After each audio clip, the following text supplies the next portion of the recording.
नि सा गा पनि पनि धा पा पद पद गा नि ध सा नि सा गा पनि पनि धा पा पद पद गा नि ध सा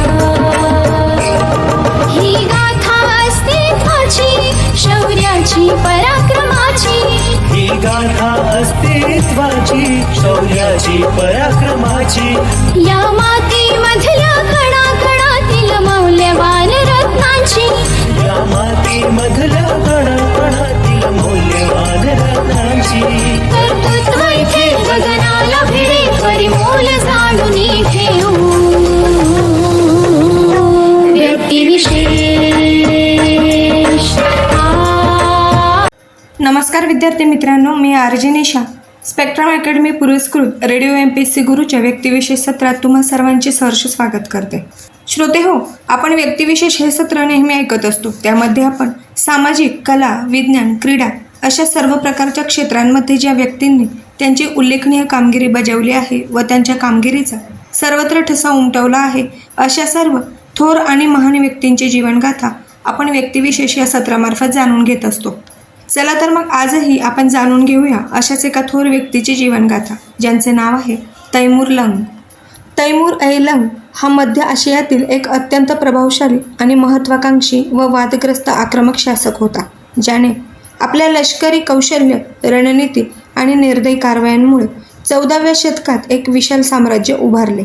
त्याचा जन्म 9 एप्रिल 1336 रोजी केश म्हणजेच आत्ताचा शहार-ए-सब्ज उझबेकिस्तान येथे बार्लास या तुर्क-मंगोल वंशात झाला.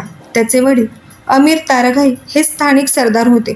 तैमूरचे बालपण अतिशय साध्या परिस्थितीतले होते, परंतु त्याच्या मनात बालपणापासूनच सत्ता आणि विजयाची तीव्र महत्त्वाकांक्षा होती.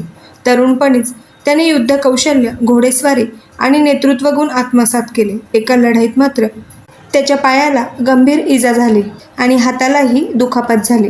त्यामुळे तो आयुष्यभर थोडा लंगडा चालत असे. यामुळेच त्याला तैमूर-ए-लंग म्हणजेच लंगडा तैमूर हे नाव मिळाले. तैमूरचा उदय त्या काळात झाला जेव्हा मंगोल साम्राज्याचा ऱ्हास सुरू होता आणि मध्य आशियात राजकीय अस्थिरता पसरलेली होती. त्या परिस्थितीचा फायदा घेत तैमूरने 1370च्या सुमारास समरकंदवर आपले नियंत्रण प्रस्थापित केले आणि त्याने तिथे आपल्या साम्राज्याची राजधानी बनवली. जरी तो थेट चंगेज खान याचा वंशज नव्हता, तरी त्याने स्वतःला त्याच्या राजकीय वारसदार म्हणून सादर केले होते. त्यासाठी त्याने चंगेज खानाच्या वंशातील स्त्रीशी विवाह केला आणि आपली सत्ता वैध ठरवण्याचा प्रयत्न केला. तैमूरने अमीर ही पदवी धारण केली आणि प्रत्यक्ष सत्ता आपल्या हाती ठेवली. तैमूर हा एक अत्यंत कुशल लष्करी रणनीतिकार होता. त्याच्या सैन्याची रचना शिस्तबद्ध, वेगवान आणि प्रामुख्याने घोडदळावर आधारित होती. त्याने आपल्या मोहिमांमध्ये मानसशास्त्रीय युद्धतंत्रांचा वापर करून शत्रूंमध्ये सर्वत्र भीतीचे वातावरण निर्माण केले. त्याने पर्शिया, इराक, सिरिया, कॉकसस, मध्य आशियाई आणि अनातोलिया या प्रदेशांवर यशस्वी मोहिमा केल्या. 1402 मध्ये त्याने ऑटोमन सुलतान बायझीद पहिला याचा अंकाराचा युद्धामध्ये पराभव केला, जो त्याच्या कारकिर्दीतील एक मोठा लष्करी विजय मानला जातो.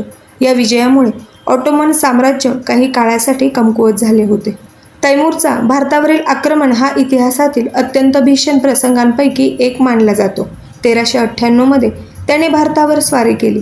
त्यावेळी दिल्लीवर नासिरुद्दीन महमूद तुघलक याचे राज्य होते, परंतु केंद्र शासन अत्यंत दुर्बल झाले होते.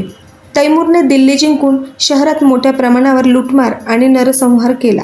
इतिहासकारांच्या मते हजारो नव्हे तर लाखो लोक या हल्ल्यात मारले गेले. या आक्रमणामुळे दिल्लीच्या सल्तनतीची सत्ता मोठ्या प्रमाणावर ढासळली आणि भारतातील राजकीय अस्थिरता वाढली. तैमूरच्या कारकिर्दीची एक महत्त्वाची वैशिष्ट्य म्हणजे त्याची क्रूरता.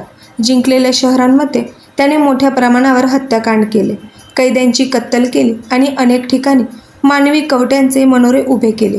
ही क्रूरता केवळ भारतापुरती मर्यादित नव्हती, तर इराण, इराक आणि सिरिया येथेही त्याने अशाच प्रकारच्या कारवाया केल्या.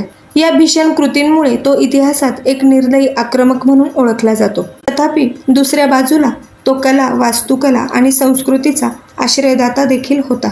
समरकंद हे त्याच्या साम्राज्याचे सांस्कृतिक केंद्र होते. तैमूरने तेथे भव्य मशिदी, मदरसे आणि इमारती उभ्या केल्या. त्याने जिंकलेल्या प्रदेशांमधून कुशल कारागीर, कलाकार आणि विद्वानांना समरकंद येथे आणले, ज्यामुळे शहर सांस्कृतिकदृष्ट्या समृद्ध झाले. त्याच्या काळात समरकंद हे इस्लामी जगातील एक महत्त्वाचे शिक्षण आणि कला केंद्र बनले. तैमूरचा मृत्यू 18 फेब्रुवारी 1405 रोजी झाला. तो चीनमधील मिंग साम्राज्यावर आक्रमण करण्याच्या तयारीत असताना त्याचा मृत्यू झाला. त्याच्या मृत्यूनंतर त्याचे विशाल साम्राज्य त्याच्या उत्तराधिकाऱ्यांमध्ये विभागले गेले आणि हळूहळू कमजोर झाले.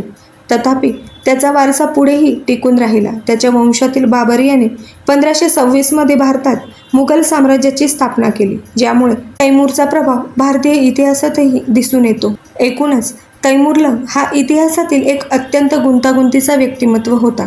तैमूर एकीकडे महान लष्करी नेता, साम्राज्य निर्माता आणि सांस्कृतिक संरक्षक होता, तर दुसरीकडे अत्यंत क्रूर आणि निर्दयी आक्रमक होता.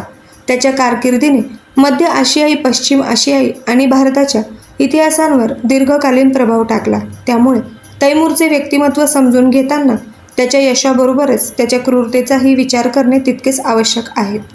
तर विद्यार्थी मित्रांनो, आज दिनांक 9 एप्रिल आणि आज तैमूरलंग यांचा जन्मदिन आहे. त्यानिमित्ताने आपण त्यांच्याविषयीची संपूर्ण माहिती नुकतीच जाणून घेतली आहे आणि मला खात्री आहे की ही माहिती तुम्हा सर्वांना नक्कीच आवडली असेल. या माहितीबद्दल तुम्हाला जर काही अभिप्राय द्यायचे असतील तर त्यासाठी आमचा व्हॉट्सअप क्रमांक आहे 8698869880, म्हणजेच 8698869880. तसेच तुम्ही ऑडिओ किंवा मेसेज स्वरूपातही तुमचे फीडबॅक आमच्यापर्यंत पोहोचवू शकता. तर श्रोते हो, यापुढेही हे सर्व कार्यक्रम असे सुरू राहतील. तत्पूर्वी मी आरजे निशा तुम्हा सर्वांची रजा घेते. पुन्हा भेटूया आपल्या व्यक्तिविशेष या सत्रात आणि जाणून घेऊया थोर व्यक्तिमत्वांची जीवनकथा. धन्यवाद.